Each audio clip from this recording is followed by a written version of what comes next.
Tarde a todos, né? Talvez seja o nosso último encontro, né, de 2017, mas já está tudo já planejado para 2018, né? 2018 nós vamos voltar, né? Enquanto vocês me tolerarem aqui com a paciência de vocês aí, nós estaremos aqui sempre trazendo aquele carinho, aquele abraço fraterno da casa de Eurípides, né? A qual a gente já pertence há quase 40 anos, né? Ano que vem vai fazer 40 anos. Isso não quer dizer nada, viu, pessoal? Não quer dizer nada, não. Porque os grandes ícones da nossa doutrina, Bezerra, Eurípides, o próprio Kardec, 15 anos foi o suficiente para eles fazerem tudo isso que vocês têm em mãos hoje. E se nós estamos aqui numa casa espírita, né, devemos ao trabalho incessante de Kardec, que em torno de 15 anos nos deu tudo isso, todo esse Pentateuco maravilhoso, esse alicerce doutrinário, para a gente continuar a estudar e desenvolver essa doutrina que dentro, com certeza, nesse planeta de regeneração que já estamos entrando, vai trazer ao Brasil o posto de coração do mundo, pátria do Evangelho. Então, 15 anos foi o suficiente para que esses espíritas trabalhassem e dessem para todos nós o conforto de estar hoje numa casa com uma bibliografia maravilhosa e com um roteiro a seguir ao lado de Jesus. Por isso que 40 anos não significa nada, né? E hoje nós vamos falar de uma das leis morais, né? As chamadas leis morais de Jesus, que são 12, que a doutrina, através de Kardec, né, com uma intuição maravilhosa, dividiu de uma maneira brilhante, começando pela lei da adoração, né, e vai até justiça, amor e caridade. Certa vez, ouvindo uma palestra de um companheiro lá da nossa casa, de Eurípides, né, ficamos interessados na posição que ele colocou em relação a um paralelo que ele fez entre os mandamentos de Moisés, os 10 mandamentos de Moisés, com as leis morais. E realmente, hein, se a gente for pesquisar, se a gente se debruçar sobre as leis morais, a gente vai ver que cada uma delas está ligada a uma das leis de Moisés, do Decálogo, os 10 mandamentos lá do Decálogo de Moisés. E está mesmo, viu, pessoal? De uma maneira muito interessante, a espiritualidade faz esse paralelo. E hoje nós vamos falar, em especial, da lei de liberdade, que traz vários assuntos, subitens, como, por exemplo, a liberdade natural, da escravidão, que ainda era um problema do século XIX, e que Kardec muito sabiamente colocou aqui, na lei de liberdade. E não pense que acabou não, hein? Hoje existem outros tipos de escravidão. A mídia aí, os noticiários, de vez em quando descobrem aí, né? Inclusive no Brasil, no interior do Brasil, né? A gente sabe que ainda existe. Liberdade de pensar até onde vai essa liberdade, até onde nós podemos ir, qual é o entendimento da doutrina espírita em relação a isso? Qual é a posição do espírita perante essa liberdade de consciência, que também tem tudo a ver com o nosso livre-arbítrio, que também faz parte dos itens dessa lei moral, que é a lei da liberdade. O livre-arbítrio também. E ele é tão importante, o estudo do livre-arbítrio, hoje, em condições de entender melhor isso, eu fico imaginando isso, Kardec tentando debater isso, em meados do século XIX, com a dificuldade do entendimento de algumas pessoas, inclusive aqueles que se tornaram adeptos da doutrina, mas hoje nós temos uma noção um pouco mais científica do uso do livre-arbítrio dentro da doutrina espírita, porque é ele que vai ditar nas encarnações futuras, e até na presente também, por que não? As provas e as expiações pelas quais passamos. Muitas das dificuldades de hoje, dessa existência, podemos dizer até 80%, de 70% a 80%, segundo alguns amigos espirituais, provém dessa mesma existência, das péssimas opções do nosso livre-arbítrio, dessa existência. Não é lá de trás não, pessoal. Não é lá de trás não. Então tem um ditado que diz, aqui se faz, aqui se paga, né? O espírita não entende bem dessa maneira, né? Aqui se faz, aqui se repara. O Gerson Simões Monteiro até falava muito isso na rádio, né? Ele até lançou um livro sobre isso, com esse título, aqui se faz, aqui se repara, né? Porque essa lei parecia uma lei de talião, né? Lei do karma. E as coisas não são assim não, pessoal. A espiritualidade, Deus, nosso Pai Criador, é tão bom, é tão amoroso, nos ama tanto, que uma dificuldade terrível que a gente enfrenta hoje só foi possível nos preparando em várias outras oportunidades na Terra para que nessa encarnação pudéssemos cumprir essa prova que estamos atravessando. Como é que funciona isso? É muito simples. Às vezes, ou com certa frequência, já que nós somos habitantes da Terra, espíritos, portanto, imperfeitos, espíritos ainda primitivos, espíritos brutalizados pela ignorância, vaidosos, né, em extremo, egoístas, vingativos, orgulhosos. São os espíritos da Terra, somos nós. Somos nós. Então, quase sempre a gente tropeça e erra feio, pela péssima opção que fazemos do livre-arbítrio. E quando isso acontece, não tem mais volta. O erro foi cometido. A lei de ação e reação vai ser aplicada. Mas como ela é aplicada? Bom, você desencarna. Você desencarna, volta para a pátria espiritual, e lá a gente está completamente desnudado. O perispírito de cada um revela o que fez de bom e o que fez de mal nessa existência atual ou na última existência. Está tudo registrado ali no perispírito. Eu costumo falar para a garotada da mocidade lá do Eurípides, quando a gente toca nesse assunto, para lembrar aquele caso lá no meio do livro Nosso Lar, quando aquela bondosa velhinha queria entrar, né, no nosso lar, e André Luiz abriu quase que imediatamente a porta, né? Aí os amigos chegaram, não faça isso, André, não faça isso. Não, uma coitada, uma velhinha, tal. Calma, André, olha para o perispírito dela. Aí quando ele se concentrou, ele viu sérias manchas negrecidas e várias. Ele não conseguiu nem contar, e cada mancha daquela era um aborto que aquela senhora tinha cometido. Era uma abortista. E quando ela se viu descoberta, ela se transformou, começou a falar palavrões, xingar, mostrou que realmente era. André Luiz ainda não tinha essa capacidade, essa visão do espírito, de olhar para o nosso perispírito, ainda naquela oportunidade, e de reconhecer ali quem realmente eram aquelas pessoas. Então, nós trazemos no perispírito as coisas boas e ruins que aqui ficam registradas. E o espírito superior basta olhar para a gente e identifica quem está ali, imediatamente. E é por isso também que nós somos levados para as zonas de cidades belíssimas no além, né? Ou então abismos, né? Umbral tenebroso, inclusive uma das piores provas que tem, né?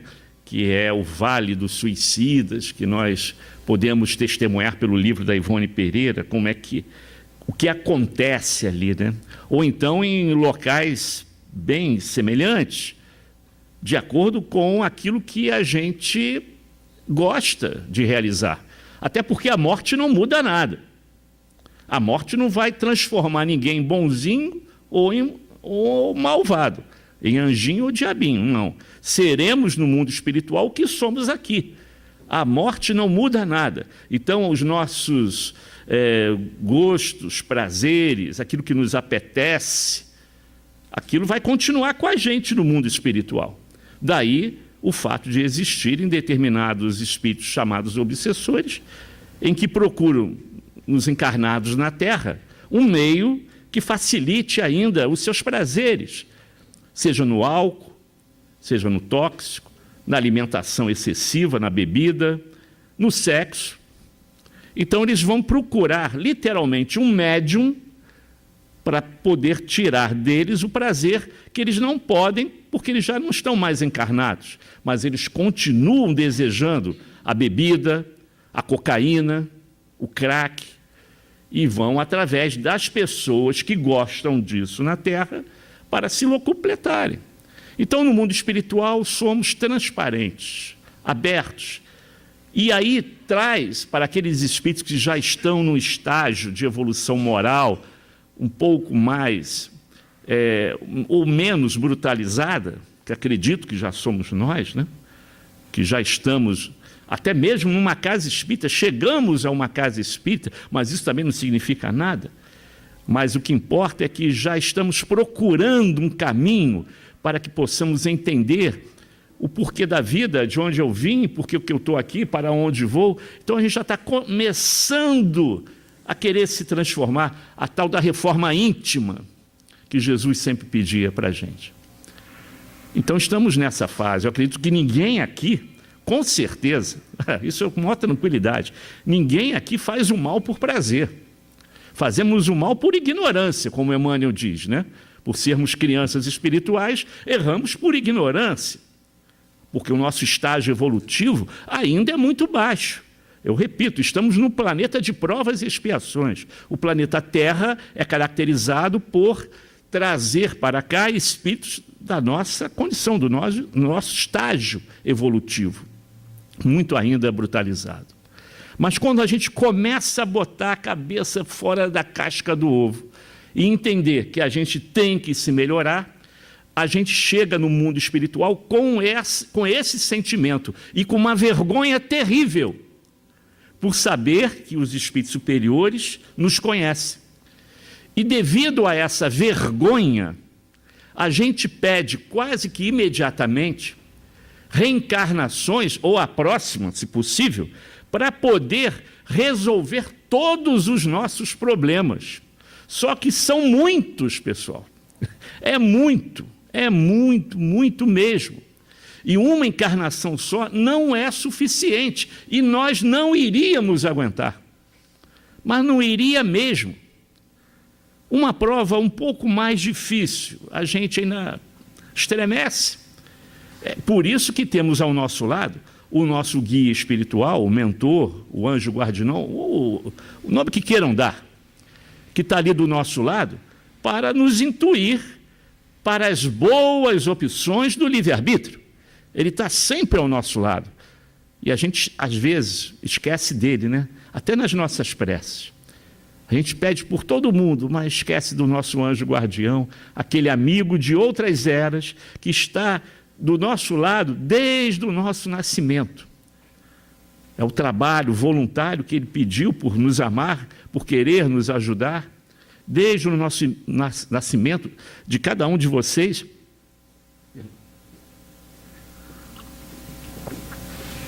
Ele ainda está aqui do nosso lado. E nos respeita tremendamente, porque se a partir de um determinado momento ele te dá uma intuição para você não ir por esse caminho e você não aceita, ele que conhece a lei da liberdade e conhece a importância do livre-arbítrio, vai te respeitar.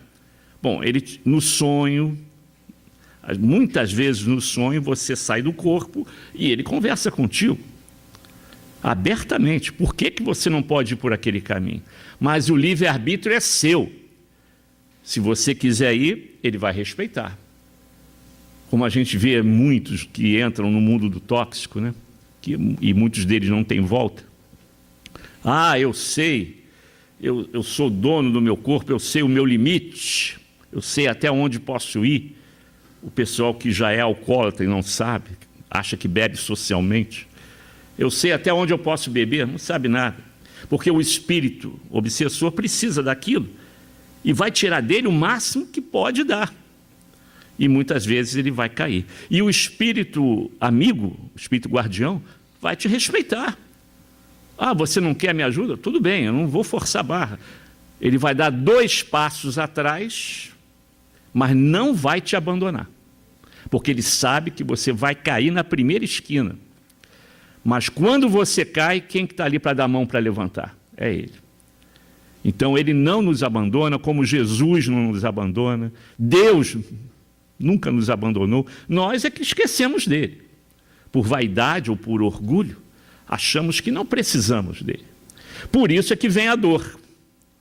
A dor vem exatamente por isso, para dar aquela cutucada e dar aquela despertada, para acordar e ver que você ainda tem tempo de mudar de ideia, de refazer esse planejamento em relação ao teu futuro espiritual, ou essa reforma íntima que tanto pediu Jesus.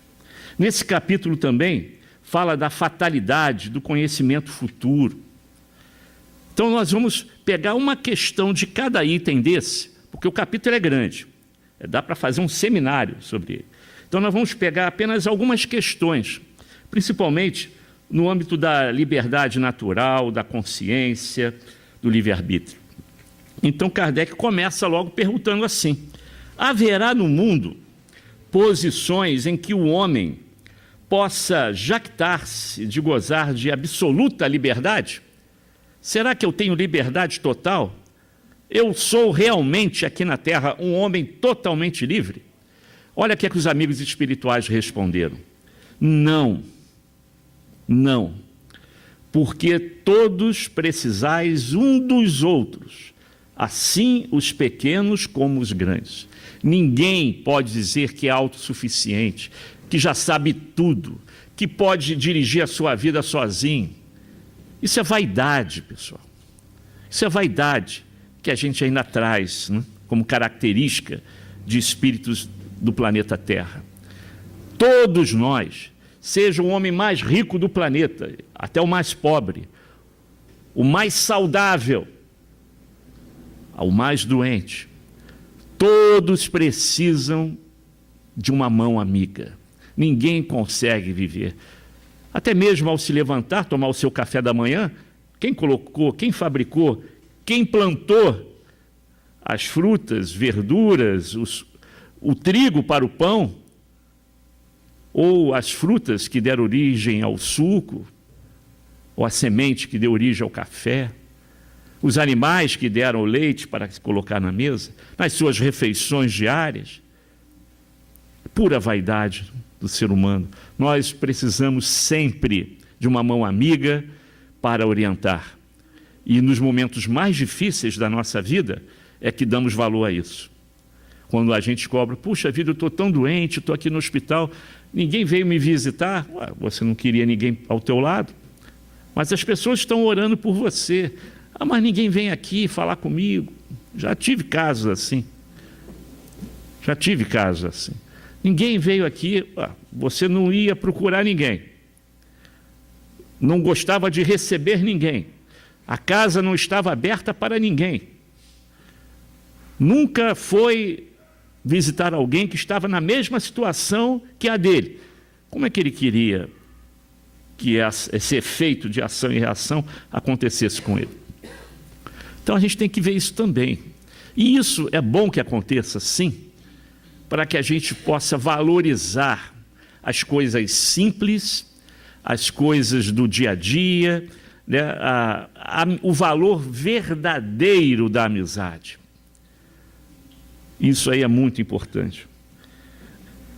E uma outra pergunta: em que condições poderia um homem gozar de absoluta liberdade? Quando é que isso vai acontecer? Aí os espíritos mais uma vez responderam: somente nas do eremita no deserto. Ali ele está sozinho mesmo, se escondeu ali. E aliás, podemos dizer que perdeu até uma encarnação, né? Porque aqueles caras que ficam naquelas grutas meditando, filosofando, né, pode crescer até intelectualmente no campo da, vamos dizer assim, da filosofia, mas podemos quase afirmar que perdeu uma encarnação, porque ele não fez o bem nem o mal, ficou estagnado. Ele não trabalhou, ele não usou aqueles conhecimentos também para os seus irmãos que precisam, né, e que estão carentes daquele conhecimento. Guardou para si e não fez nada para ninguém. Simplesmente perdeu uma encarnação ali parado naquela gruta, lá meditando. E aqui então eles dizem: desde que juntos estejam dois homens, há entre eles direitos recíprocos. O relacionamento interpessoal começa com duas pessoas. E isso hoje, até nas organizações, né, é muito claro. A preocupação nos milindres, nas discussões, nos conflitos entre departamentos, setores, entre pessoas. Isso está muito claro, né? Muito claro nas organizações. E, às vezes, esses conflitos são bons para promover uma discussão em relação ao verdadeiro efeito relacionado à espiritualidade nas organizações, que não tem nada a ver com a doutrina espírita. É um tema que hoje está se estudando muito em administração, na área de gestão de pessoas, a espiritualidade nos negócios, nas organizações, mas não é no sentido religioso, não. É no sentido de você abraçar o teu companheiro, entender aquele companheiro de trabalho, dar a mão àquele companheiro, ser um pouco menos vaidoso, orgulhoso e ajudar aquele irmão a crescer também. É nesse sentido, das pessoas se amarem mais. Quer dizer, chega quase até o que a gente entende na doutrina, né? Mas é um conceito hoje, dentro das organizações, que faz com que o estudo dos conflitos seja levado para esse lado. Então, o pessoal que trabalha com RH, gestão de pessoas, né, está trabalhando nesse sentido, de amenizar os conflitos que acontecem ali. Então, com duas pessoas já pode haver conflito. Duas pessoas só trabalhando no local, pode ter conflito. Às vezes acontece com uma pessoa sozinha, quando ele tem problema sério, ele mesmo briga com ele mesmo, né? A gente já viu casos assim, ele mesmo entrando em conflito com ele mesmo. Isso acontece aí de vez em quando, né? Ele entra em conflito com ele mesmo. Sozinho já tem isso, imagina estando com duas, três, quatro. Então, a gente chama isso de relacionamento interpessoal. O saber lidar com as pessoas, né? A terapia do abraço, que agora estão fazendo, né? Algumas organizações fazem isso no final do expediente. Terapia do abraço. Gente, se você fizer um cálculo bem bobinho, bem simplesinho, você vai perceber que o teu colega de trabalho, aquele pessoal que trabalha naquela rotina de 8 horas por dia, né? Se você fizer um cálculo, você vai ver que você passa mais tempo com o teu colega de trabalho com que os teus entes queridos dentro de casa. Já fizeram esse cálculo? Porque muitas vezes você, quando chega em casa, se não ainda vai estudar, alguns ainda estudam, alguns ainda vão dar aula, alguns são professores. Quando chega em casa, né, os filhos já estão dormindo, a esposa já está se preparando para deitar, para dormir. Às vezes, sábado, tem que fazer uma hora extra, tem que fazer uma viagem a trabalho, ou um estudo de inglês, por exemplo. Aí tira já uma manhã de sábado para estudar, para fazer uma pós-graduação. Aí sobrou quase só o domingo, né? Aí você vai ver que não dá para competir. Você passa mais tempo com o teu colega do lado do trabalho do que com os seus entes queridos dentro de casa. Então, as organizações estão atentas a isso. Estão preocupadas exatamente em dar a esse companheiro de trabalho uma melhor qualidade de vida, porque você passa mais tempo ali, eles são mais seus amigos do que os seus entes queridos dentro do lar. Então, os Espíritos dizem, desde que juntos estejam dois homens, há entre eles direitos recíprocos, que lhes cumpre respeitar. Não mais, portanto, qualquer deles goza de liberdade absoluta. Então, é o eremita dentro da caverna. Aquele está com liberdade total. Não interage com ninguém, mas também perdeu praticamente uma encarnação, né? E aí, Kardec avança nessa liberdade natural e fala da escravidão. Escravidão que nós sabemos, o Brasil praticamente foi o último país da América do Sul a libertar os seus escravos, por pressão da Europa, que já tinha acabado com isso há algum tempo, mas criou dentro da nossa terra, dentro do nosso país, um problema sério em relação à espiritualidade das fronteiras para dentro do nosso país.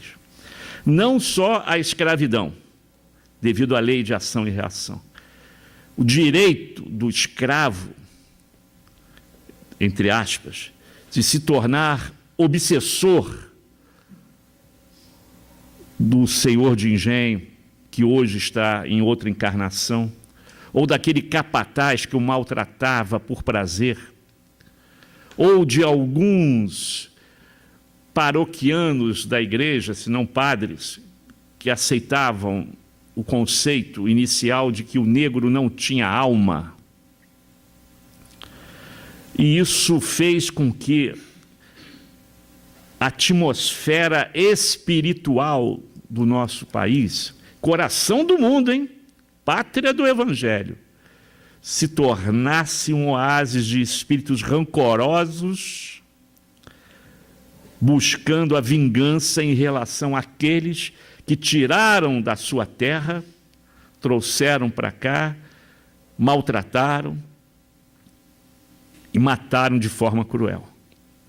Não só a escravidão, isso a gente vê frequentemente na nossa mesa mediúnica, mas temos fatos históricos, também um tanto recente, que é o caso de uma guerra civil que nós tivemos aqui na década de 60, devido à política do momento, em que muitos também foram assassinados, muitos foram executados, foram espancados e morreram em prisões. Eles de vez em quando também aparecem nas reuniões mediúnicas pedindo vingança, os dois lados, não é um lado só não, os dois lados. Mais atual ainda, na violência do nosso Estado, do nosso Brasil, policiais desencarnados, marginais, ditos marginais desencarnados, que também aparecem nas nossas mesas procurando vingança, os dois lados. E um pouco mais lá atrás, na época da escravidão, um pouco depois, a Guerra do Paraguai. Vocês não sabem, vocês não imaginam a dívida moral e espiritual que nós temos com aqueles irmãos vizinhos. A história não conta a verdade. O que nós aprendemos nos bancos escolares é só a pontinha do iceberg. Vocês não imaginam o que aconteceu em determinadas batalhas. E, pela lei de ação e reação, as consequências, hoje, desses espíritos em relação ao pedido de vingança, que, repito, entre aspas, eles se acham com direito. Por isso que existem os obsessores, porque eles se acham no direito de cobrar aquilo que tiraram dele. E vocês acham que para por aí? Vai lá na Idade Média. Espíritos ainda ligados à Idade Média, na Inquisição, os dois lados, de novo, os dois lados, se sentindo prejudicados, porque os dois lados acham que estavam certos. A história está cheia de casos assim, porque nós ultrapassamos o nosso direito de dar ou de ter liberdade, entrando já no campo do outro, prejudicando o outro. E isso leva tempo, pessoal. Quando eu falo da Idade Média, eu estou falando da Alta Idade Média, 1200, 1100. Ainda hoje temos resquícios, ainda hoje temos resquícios de problemas lá da época de Jesus. Ainda temos, ainda dos egípcios, que ainda existem Ainda existem espíritos que vieram de Capela, que ainda não retornaram para lá, ou que ainda não foram para um outro estágio melhor, porque ainda estão presos no seu bem, no seu ter, no seu poder. É difícil de separar isso, viu? É difícil separar. Então Kardec fala da escravidão e pergunta assim: haverá homens que estejam por natureza destinados a ser propriedade de outros homens? Claro que ele já sabia a resposta, né? Mas ele fez, porque isso na época dele, somente no Brasil, existia isso. Resposta: é contrária à lei de Deus toda a sujeição absoluta de um homem a outro homem. A escravidão é um abuso da força. Desaparece com o progresso, como gradativamente irão desaparecer todos os abusos. Mas ainda tem resquícios, tá, pessoal? Meio mascarado, naquelas fazendas do interior da Bahia, nas fazendas do interior de Mato Grosso, a gente ainda vê trabalho escravo ali, com criança, com velho, com analfabetos, com mulheres, morando num local completamente sem higiene, onde passa bicho, rato, cobra, onde eles têm que pagar pela sua comida, pela sua hospedagem precária, tem que pagar. Por isso eles não conseguem sair dali, porque estão sempre devendo. Eles estão sempre devendo. Ainda existe isso no Brasil e no mundo. A escravidão sexual na Ásia, por exemplo, no Oriente. Quer dizer, ainda tem sérios resquícios disso.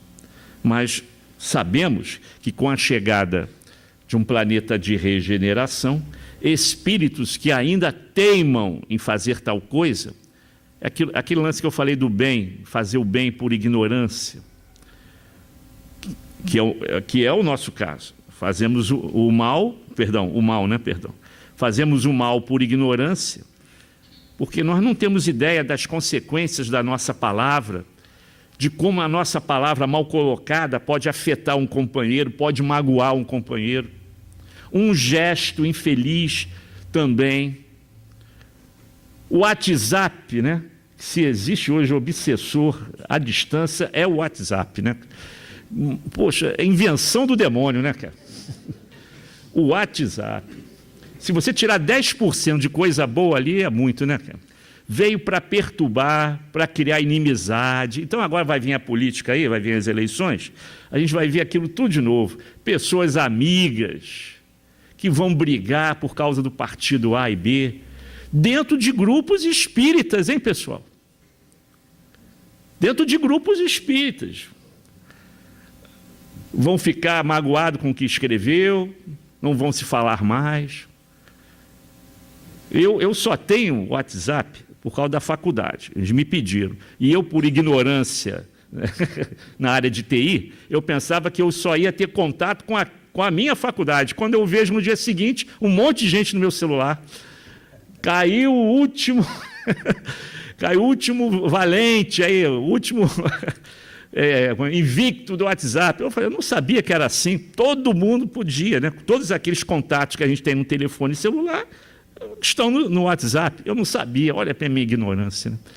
Mas graças a Deus eu não tenho Facebook, nunca tive Orkut. É uma maravilha, você dorme bem, você lê o que quiser, entendeu? Você pode viajar tranquilo, dirigir carro, é uma beleza. Mas o WhatsApp, assim que eu me aposentar, tchau, só estou lá por causa da faculdade, tchau, não vai fazer falta nenhuma. Até porque, no final, isso não é meu não. Ó, eu falando do WhatsApp, que eu já deixo o meu até no carro, rapaz. Mas é sério mesmo. Aliás, eu falo isso para os meus alunos, quando eles vão fazer prova de recrutamento, seleção, entrevista, né? Eu falo para os meus alunos, vocês desligam o celular, por favor, ou, se possível, não leva o celular, porque ele vai tocar. Ah, mas eu juro que eu deixei no vibracol, mas ele toca. Mas é um negócio incrível. A gente não tem mais como dominar isso, né? E o meu já deixo até no carro, se eu possível. Olha, os melhores dias da minha vida é quando eu esqueço o celular em casa. É um dia belíssimo, gente. É um dia maravilhoso, o dia rende, a gente faz tanta coisa boa, o celular tocando lá na minha casa. Mas isso é a máquina que os obsessores, né, mais intelectualizados inventaram. E eles entram na nossa vida através dos nossos companheiros. Então, o WhatsApp é o melhor exemplo para isso aí, né? Ele provoca a inimizade, porque existe na língua portuguesa, quem é professor aí de letras deve saber isso que eu estou falando, não é a minha área, né? A ditadura do leitor. Até mesmo uma carta, você lê, mas você lê de acordo com a sua vibração momentânea, da maneira como você está hoje. Você lê uma frase, você pode interpretar aquela frase como uma brincadeira, como uma coisa séria, né? Ou até como uma agressão. E aí, às vezes, a pessoa está brincando. Por isso que é importante botar aquelas carinhas, né, do ladinho, está rindo, para dizer que está brincando, porque senão a pessoa pensa que está falando sério. Chama-se ditadura do leitor. A pessoa ela fica revoltada, porque ela interpreta do jeito que ela quer. A interpretação é do jeito que ela deseja. E, às vezes, não era naquele sentido que ele deveria ler. E aí os problemas vão se avolumando. Então, nós temos que ter muito cuidado com isso também, tá?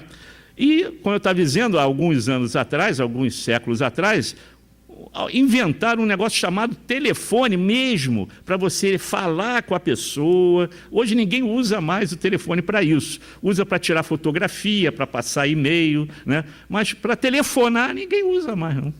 Interessante também. Bom, então a escravidão, diz Kardec aqui num comentário, é contrária à natureza, à lei humana que consagra a escravidão, pois que assemelha o homem ao irracional e o degrada física e moralmente. Então, com o tempo, com essa passagem que a gente está tendo de provas e expiações para a regeneração, e vai demorar um tempo para que o processo se concretize, a gente está só no início de um planeta de regeneração, ainda vai levar um tempinho, um bom tempo, para que esteja formatado, né, a Terra no planeta de regeneração. Eu acredito que aí essas coisas vão desaparecer. Porque quando eu digo lá do mal, né, que a gente estava tocando nesse assunto, do mal e das coisas boas que você realiza. Mas na Terra, nesse planeta Terra, o mal ainda vence o bem. E nós fazemos o mal, repito, por ignorância. Porque nós não sabemos das consequências dos nossos atos, palavras e ações. Magoa a pessoa, como o cara lá do WhatsApp está lendo lá, uma coisa que não era para ser lida daquela maneira, mas ele interpretou daquela maneira. Então isso pode acontecer. Às vezes as pessoas estão magoadas com a gente e a gente nem sabe. Mas está magoada comigo por quê? O que é que eu fiz para com ela me tratar assim? Alguma coisa você fez. Alguma coisa você fez que magoou aquela pessoa. Mas você deve pensar assim, puxa, mas eu gosto tanto dela, eu falei brincando, eu não falei por mal, talvez a situação ela entendeu errado. Mas aí você tem que também perdoar, né? Perdoar e entender, tentar voltar lá atrás, o que é que eu fiz, quando é que eu estive com ela, o que é que eu falei. Quer dizer, são coisas que a gente não consegue dimensionar de forma exata, porque são coisas subjetivas. Cada um vai entender da sua maneira, mas acontece. Mas que faz o homem, realmente Kardec tem razão, que faz com que o homem se degrada física e moralmente, a escravidão faz isso. Hoje a gente não faz nem isso com um animal de estimação, nem isso a gente agride mais aqueles seres da criação.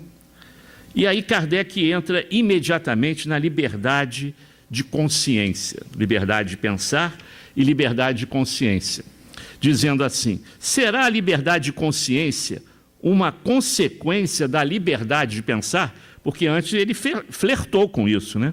Ele flertou com a liberdade de pensar e os espíritos disseram que no pensamento goza o homem de limitada liberdade, pois que não há como pôr-lhe freios. Pode-se deter o voo, porém não aniquilá-lo. Por que isso? Porque quando você pensa, aí a gente tem que estudar um pouquinho a doutrina lá na frente, né? A gente vai ter que voltar lá para frente do livro e dar também valor aos cursos que a casa dá, para a gente entender que o nosso pensamento é um imã magnético poderoso, que André Luiz chama de hálito mental. E quando você pensa, você está colocando para fora miasmas que poderão atrair ao teu lado espíritos bons ou maus. Por isso que André Luiz chama de hálito mental. Então, o que você pensa, o que você gosta de pensar, faz com que os espíritos se aproximem. Como um imã. Opa, ele gosta daquilo que eu gosto também, vamos lá. Você, quando ficava ao lado do Chico, sentia perfume, sentia, né, o hálito mental dele era perfumado, da irmã Sheila, sempre presente, Meimei às vezes estava lá também contribuindo, e aí você se sentia leve, quase que flutuando ao lado do Chico, porque ao lado dele só tinha espíritos que trabalhavam na caridade e no bem. Agora, tem lugares que a gente vai, tem casas que a gente visita, amigos que a gente encontra na rua, que depois que eles se afastam, a gente começa a passar mal. Principalmente um médium, né? Que sabe que ele é uma esponja. Ele é uma esponja, então ele absorve aqueles miasmas. Por isso que a gente sempre aconselha, quando a gente vai dar passe, a nossa equipe do Eurípides tem uma equipe de passe, e a gente tem sempre a preocupação de, antes de sair da casa espírita, fazer uma prece para que os amigos, os benfeitores da casa nos acompanhem. E quando acaba o circuito de preces nas casas dos doentes, voltamos para o centro para fazer uma outra prece, para deixar ali os irmãozinhos que a gente está trazendo junto. Gente, isso acontece até na quentinha. Não sei se algum companheiro da casa, tem gente aqui do Eurípides, né? Não sei se alguém da casa aqui já contou isso. O pessoal da equipe da quentinha, isso, atualmente não temos mais visto isso, mas era comum. Eles levam a comida no isopor, é metade dessa mesa aqui, tá? Aquele isopor grandão, né, para guardar bebida, né? Metade dessa mesa, aquele isopor alto. Eles botavam a bebida ali, botava isso num carro, uma D20 aí da vida aí, e ia fazer o circuito de distribuição. Vez ou outra, eles traziam espíritos desencarnados lá para o Eurípides, que aparecia na nossa reunião mediúnica. Aí uma vez eu perguntei, mas como é que você chegou aqui? Você sabia o caminho? Ah, eu entrei dentro do isopor. O cara falou assim mesmo. Não tinha mais comida, né? Eu entrei dentro do isopor, eles fecharam, quando abriram, eu já estava aqui no centro. Pô, legal. Pelo menos ele foi um espírito inteligente. Não sabia o caminho, mas queria chegar lá. Entrou dentro do isopor, ficou lá escondidinho. Quando chegou no centro, abriram lá o isopor para alguma coisa, para você ver como é que ele está tão ligado ainda à matéria, né? Está tão ligado à matéria. Então nós, como vamos dar passe na casa de alguém, somente o médium, né? Aquele médium que tem o efeito da cura, o médium que consegue com o seu passe, né? Não como Dona Meca, né? Mãe de Eurípides, que a Dona Meca era uma médium de efeitos físicos e também uma médium de cura que nem Eurípides conseguia fazer o que a Dona Meca fazia, né? Dona Meca era maravilhosa, mas aquele passe simples que a gente dá até na casa mesmo, né? E a possibilidade do obsessor colar e voltar contigo. Então, quando você vai direto para a tua casa, sem passar pelo centro antes, pode dar alguns probleminhas, viu, pessoal? Até no caminho de ir para casa, até chegar à tua casa. Você fica um pouco diferente, um pouco agitado, não sabe por que aparecem aquelas discussões tolas e bobas que acontecem, né, exatamente momentos antes de dormir, né? Porque quando você dorme, sai do corpo, aí quem está lá do teu lado te esperando? O espírito obsessor, né? Está lá do lado. Então a gente tem que ter esse cuidado, pessoal. Sempre fazer prece. Prece, sempre que puder, prece faz bem. Foi uma das coisas que eu demorei a entender, viu? quando eu comecei a ler o Nosso Lar, toda hora, todo capítulo tinha gente fazendo prece. Falei, pô, esse pessoal só vive fazendo prece, vai no jardim, não sei de que, faz uma prece, vai ouvir uma sinfonia, faz prece, vai ver o pôr do sol, faz prece, agradecendo, esse pessoal só faz prece. Ó, demorou muito, viu? Mas eu comecei depois a entender o porquê.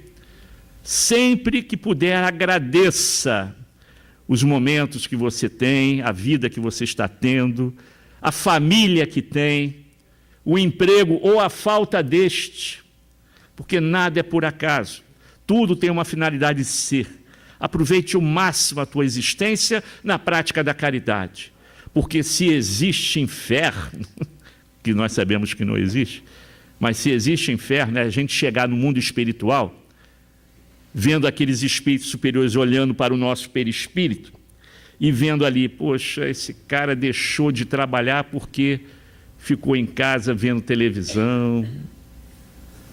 Quer dizer, isso fica marcado na consciência do espírito. Por quê? Porque ele sabe que delegou a segundo ou a terceiro plano a função de ajudar, de fazer um trabalho na casa espírita. Eu reconheço, eu pegava pesado com os meus evangelizadores da casa, que a nossa evangelização era segunda à noite e sábado de manhã. E teve um período de férias, né, que a gente não para, a gente está sempre atuando na evangelização, o período que tem uma escala, a gente respeita assim, as férias escolares, as férias do trabalho de alguns voluntários, de evangelizadores da casa, mas se existe uma escala, teoricamente é para respeitar, né? E aí eu questionava isso, vem cá, você faltou por quê? Tinha outra coisa melhor para fazer? Ah, então você vem para cá quando não tem passeios, não tem praia, né? Eu realmente, pegava pesado, pedia desculpas, mas compromisso, o compromisso é um negócio sério, você já assume o compromisso no mundo espiritual. A gente assinou carteira com Jesus, pessoal. E ele nos deu a oportunidade de chegar a uma casa espírita e se vincular a um trabalho. Então, se hoje eu estou escalado para dar passe e não vou, claro, o mundo espiritual vai dar um jeito. Mas fazer falta faz sim, mas vai dar um trabalhinho lá. Ou como já aconteceu em situações que nós vimos isso em casas co-irmãs, o irmão que deveria dar o passe, ele comia na janta, minutos antes de ir para o centro, uma quantidade enorme lá de comida, tinha carne no meio, bebida. Quando ele chegava no centro, a espiritualidade simplesmente anulava aquele médium, que ele não tinha nada para doar. Ele não tinha nada, somente no álcool, né? E no fumo. Essa é a preocupação maior dos amigos espirituais. Naquilo que você lê lá, André Luiz, ele no livro Desobsessão, que ele vai explicar isso muito bem. Ele recomenda várias coisas ao médium no dia do atendimento, né, no dia da reunião mediúnica. Então, quando você não cumpre isso, você vai dar problema à equipe espiritual da casa. Então, ela vai ter que deslocar, às vezes, 2 espíritos, às vezes 3, dependendo da situação, para simplesmente anular aquele médium, para que na hora que dê passe não vai sair nada dali, porque pode até prejudicar alguém. Então a espiritualidade anula o médium, né? Enquanto que esses espíritos poderiam estar fazendo outras coisas, mas vai ali para anular aquele cara. Então a gente tem que ter esse compromisso na reunião mediúnica, no trabalho do passe, nos compromissos que você assume nas palestras, por exemplo. Às vezes cai em feriado, não importa, você marcou compromisso teu, né? Nas aulas, vou faltar aula de evangelização, porque vai ter um passeio ali. Eu não posso? Pode, claro, livre-arbítrio. Você tem o livre-arbítrio para tudo. Mas, depois que desencarna, né, a gente passa vergonha. Então, se existe realmente um mundo infernal na pátria espiritual, é a tua consciência cobrando a caridade que poderia ser feita e não foi, porque você preferiu outra coisa. Passeios, viagens, né? Televisão, novelas, filmes. O negócio é muito difícil, mas é tudo devagar, né, pessoal? A gente sabe que aos pouquinhos a gente vai conquistando isso aí. E no livre-arbítrio, tem o homem o livre-arbítrio dos seus atos? Pois que tem a liberdade de pensar e tem igualmente a de obrar. Sem o livre-arbítrio, o homem seria máquina. Então, graças a Deus, temos o livre-arbítrio, a consciência como um pensamento íntimo, né? A liberdade de consciência que nos leva à posição do livre-arbítrio, em qualquer nível de pensamento, mas lembrando que, de acordo com o que nós pensamos, também atraímos espíritos bons ou maus. De acordo com a sua escolha do livre-arbítrio, você poderá também adiar a sua evolução espiritual. Eu não esqueço, no carnaval, trabalhando com a garotada, para que vai a Comerge, a gente falando literalmente assim: cuidado com o que vão fazer no carnaval. Aqueles que não preferem ir para outros lugares, viajar, passeios. Então, vocês têm o livre-arbítrio para tudo. Ninguém está obrigando a ir a lugar nenhum. Comércio, nada disso. Vocês têm o direito de escolher aonde vão. Mas cuidado com o que vão fazer. Porque minutos ou segundos de prazer podem levar séculos de provas e expiações. Minutos de prazer pode acarretar séculos de sofrimento. Então, cuidado. Cuidado, mas cuidado mesmo com a nossa liberdade. Então, aquele velho ditado popular que diz, me diz com quem você anda que eu te direi quem és, na doutrina é diferente. Me diz o que pensas que eu te direi com quem andas. Por causa desse hálito mental que você constantemente está exalando e atraindo para você espíritos bons ou maus. E finalizando, que o nosso tempo já está acabando, Kardec deixa aqui uma reflexão sobre a fatalidade. Será que existe fatalidade mesmo? Kardec pergunta: haverá fatalidade nos acontecimentos da vida, conforme ao sentido que se dá a este vocábulo? Quer dizer, todos os acontecimentos são pré-determinados, e neste caso, que vem a ser o livre-arbítrio, que é a antítese do livre-arbítrio, né? A fatalidade. E os espíritos respondem: a fatalidade existe unicamente pela escolha que o espírito fez ao encarnar, desta ou daquela prova para sofrer. Escolhendo-a, instituiu para si uma espécie de destino, que é a consequência mesma da posição em que vem a achar-se colocado. Porém, se você escolher uma prova extremamente difícil, onde até mesmo você poderia desencarnar por um acidente ou por uma doença kármica. Quando eu falo doença kármica, eu falo do câncer, eu falo da AIDS, como antigamente tinha a lepra, a hanseníase. Hoje a hanseníase tem cura. E em breve, entrando aí no 3º milênio, regeneração, o câncer também terá cura. E a AIDS também. No planeta de regeneração não teremos esses tipos de doenças kármicas. Como não temos hoje a hanseníase. Ela já tem cura. Falava isso lá na Idade Média. O cara ia te botar na fogueira.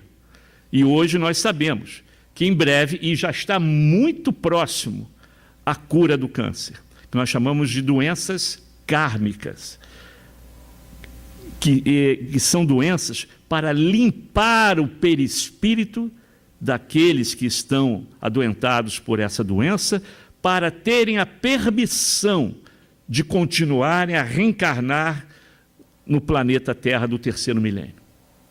Então, é uma maneira que a espiritualidade nos dá, que nos oferta, e temos casos assim, quase toda a nossa família, conhecidos e amigos, são espíritos que vieram com essa bênção de poder atravessar uma prova difícil, mas que com certeza haverá uma limpeza perispiritual para dar oportunidade de continuarem a reencarnar aqui. Quem disse isso não fui eu. Divaldo. Divaldo falou isso numa determinada palestra aqui no Rio. Então, daí, o grande índice que nós temos hoje de pessoas com câncer. E tem que ser assim para que possa limpar esse perispírito, de uma maneira que não me perguntem como, né? Mas se dará a limpeza perispiritual, através da dor, talvez, ou do sofrimento, mas ele vai vencer. E também, quando nós vemos aqueles espíritos que a medicina já condenou, não tem mais jeito, e de repente o médico pega lá o laudo, mas como é que isso aconteceu? Como é que isso pôde acontecer? Porque eles nunca falam em milagre, né? Não falam em milagre mesmo. Não falam, até porque milagre não existe, né? E muito menos falar, foi Deus que ajudou. Não, nem usa Deus, né? Mas como é que aconteceu isso? Simplesmente as células se recuperaram. Por quê? Porque, de acordo com o Espírito, a moratória pode acontecer. A fatalidade existe até a página 12. Depois pode haver a moratória, porque você é uma pessoa que faz o bem, trabalha no bem, e ainda precisamos de você aqui. O Chico era para desencarnar com 82, 83 anos, viveu quase mais 10, porque a espiritualidade falou, olha, a gente ainda precisa de você. O Divaldo está aí firme e forte com 90. Ele não acreditava que ia passar dos 80, ele mesmo diz que devido aos problemas de saúde que ele tinha. São espíritos que a gente ainda precisa. E tem outros anônimos por aí, que fazem o bem da maneira que podem, ajudando a todos que o cercam, que passaram pela prova e que foi amenizada, não desencarnando com idade tenra, idade breve. Não, vai continuar ainda a ficar mais um pouquinho. E que a medicina não sabe explicar. Então, existe sim esse efeito quando a gente faz o nosso planejamento reencarnatório. Todo mundo aqui fez o seu planejamento. Então, eu vou desencarnar com tantos anos, eu vou desencarnar talvez num acidente assim, através de uma doença assim, mas tudo, não existe nada engessado. Tudo pode ser modificado de acordo com o bem que você faz, com as coisas boas com que você trabalha, na prática da caridade para com o próximo, e isso pode completamente, isso é certo, modificar o seu planejamento reencarnatório. Com certeza, vai ser modificado porque você é importante naquela casa, naquele trabalho que você realiza. Então, fatalidade existe? Existe, mas pode ser reinterpretado de acordo com a necessidade do teu trabalho aqui na Terra. Gente, o nosso tempo já terminou, mais do que já passou. Fica aqui a reflexão do uso do nosso livre-arbítrio, da liberdade que Deus nos deu para ajudar ao próximo e não para nos prejudicar. Muita paz a todos. Obrigado.